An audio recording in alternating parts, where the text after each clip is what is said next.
How's it going, everybody? Zander Fryer with Shit You Don't Learn in College, and today I want to talk about the model that helped me make over 7 figures a year in my business consistently for the last 4 years.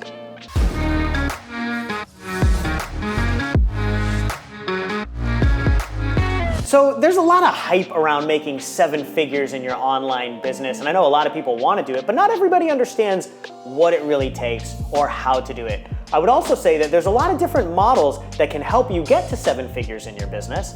Now, there's a lot of different people teaching these different models. Some of them are good, some of them might be just talking out of their ass, right? Maybe they did it one time and it worked 1 out of 1,000. There's a lot of fake gurus that say you can make 7 figures in 4 months by doing these 3 simple steps, right? Well, I want to actually talk to you about what worked for us to get to 7 figures within 12 months, our business to grow to 4 million over the last 4 years, virtually doubling every single year, and how we've actually been able to replicate it with a lot of our clients to take them to 6 figures, multiple 6 figures, and 7 figures themselves. So we're gonna dig into my 7-figure business model to help you shortcut the process now.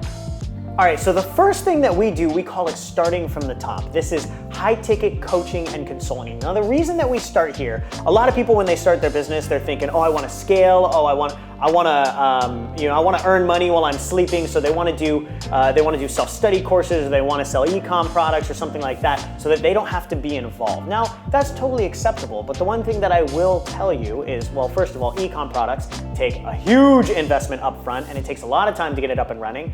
And you have to constantly reinvest your investment to go back into the product for it to keep growing. So you actually can't be profitable or pull money out of that for years, right? Now, when it comes to self-study courses, what most people don't understand is that most self-study courses sell under $1,000. And for self-study courses to really work, you either have to have a really big audience or you have to have mastered the online marketing and ads space. Now, if you're first starting off and you're not a marketing pro, we suggest starting from the top with something like high-ticket coaching or consulting. Now, the reason for this is it's low barrier to entry. You can get in fairly easily. You don't need a huge brand. You don't need a bunch of tech. You don't need a product, right? You just need you and a service that this world badly needs, right? It's also easy to find something that this world will be willing to pay you thousands of $2,000, $3,000, $5,000 for. So it's low barrier to entry and you can get a high rate of return. Now, a lot of people say, but Zander, that's not super scalable if you're working one-on-one with people. And I go, you're right. The first step is never scalability. You don't step from launching a business to scaling a business overnight. You start with the unscalable things and you move forward from there until you actually get to the scalability, which is really the last step. Now, the second step in the model is really building what I call your pond for marketing. We all know that once we've got a product or a service to sell, then we have to market it to people. We have to get leads and potential clients.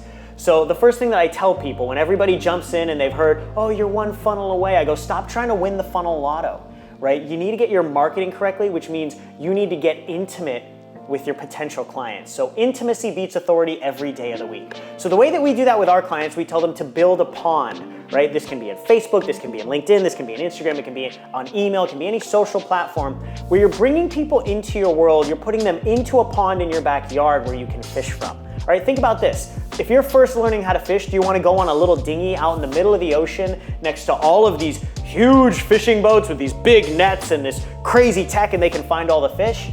Nah, you're gonna get screwed. You're gonna get run over, you're gonna get mulled over. You are not gonna survive in the middle of the ocean, right?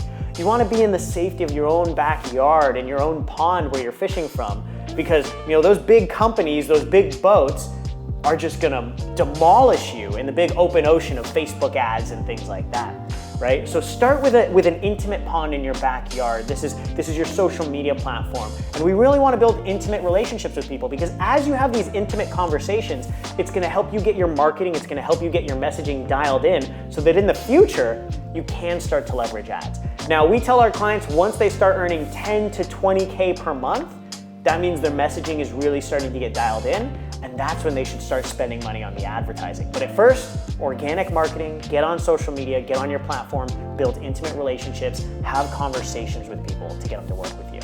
All right, the third step in the model is something that we call serving, not selling, right? Now, obviously, sales has a really negative connotation. I want you to think about this for a second. Think of a salesperson. How does that make you feel? Maybe a little greasy, maybe a little grimy, a little gross. I always think of the Danny DeVito's character in Matilda, the dad, the used car salesman that's like swindling grandmas out of their money, right? Now I want you to think of a trusted advisor. How does a trusted advisor make you feel? They make you feel safe. They make you feel comfortable. They make you feel heard. They make you feel supported. You trust a trusted advisor more than you trust yourself, right? I like to think of Yoda. Yoda is that trusted advisor. Now, ask yourself this, is Yoda always gonna tell you what you want to hear? No. Sometimes he's gonna tell you what you need to hear, and sometimes you're not gonna like it. But that is the trusted advisor role. You need to serve your potential clients. Now that means listening to them, understanding them, really being fully aware of their problem and what they need, and then helping them figure out what they need to solve that problem. But it also means if they have a problem and they really need help solving it, you don't let them ignore it. You're gonna make sure that they're aware, and you're gonna make sure that they know they need to work with you to fix it. So this is service, not sales. That's the major point here. And when you learn how to do this, when you help someone realize they have a problem that they badly need to solve, and that your services can help them solve it, people will gladly pay you 2K, 3K, 5K, 10K for your services, right? But you have to come at it from a place of service, not salesmanship. So only once you have your product and your service, you've got your pond that you're fishing from, and then you're selling, now you're bringing in some money, right? Now we can start to think about automating, leveraging, and scaling.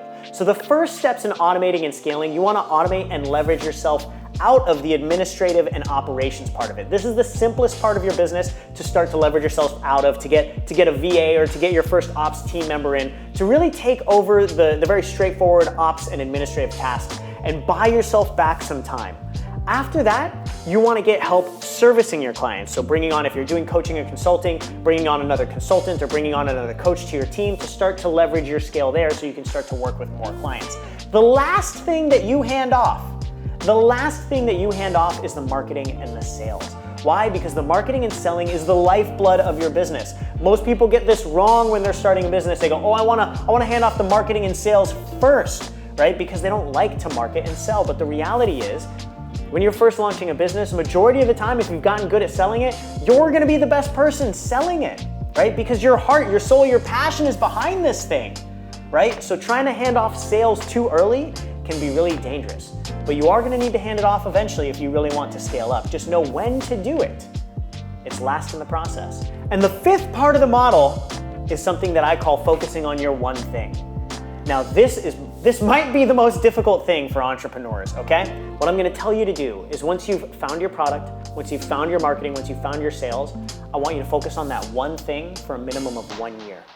Most entrepreneurs, when they start doing something, they start to see some moderate success. Maybe they get to 10, 20, 30K a month, and then they start to jump around. They create a new product. They try and go after a different avenue for lead generation, or they try and do a different sales mechanism to close.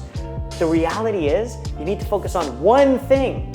I had a conversation with Gary Vee when I first started my business, and he said, Zander, you're doing a lot of things right now. One of the best pieces of advice that I was ever given was focus equals growth. Do less, and you'll achieve more.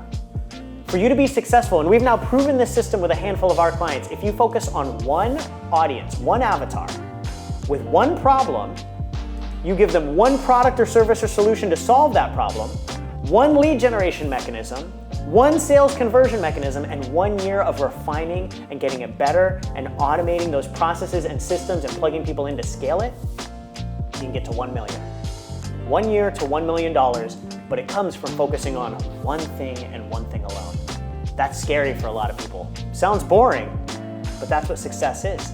Success is doing the boring shit, the fundamentals, over and over again until you master it. Success is doing what nobody else is willing to do. And that means rather than jumping around to all the different things because the shiny objects make you happy, it's mastering the fundamentals, and that'll be what really gets you there. Let's be honest, building a 7-figure business is hard. That's the reason that only 4% of the world's population becomes successful entrepreneurs. But the truth is, if you're willing to put in the work, you're willing to put in the time, and you're willing to do what everybody else isn't willing to do, anybody can do it, but not everybody will. I hope you enjoyed this video. If you did, go ahead and click like and let me know. If you have any other topics that you want me to cover in the future, make sure to comment them below, and do not forget to subscribe to this channel so you never miss another great video, and I'll see you in there.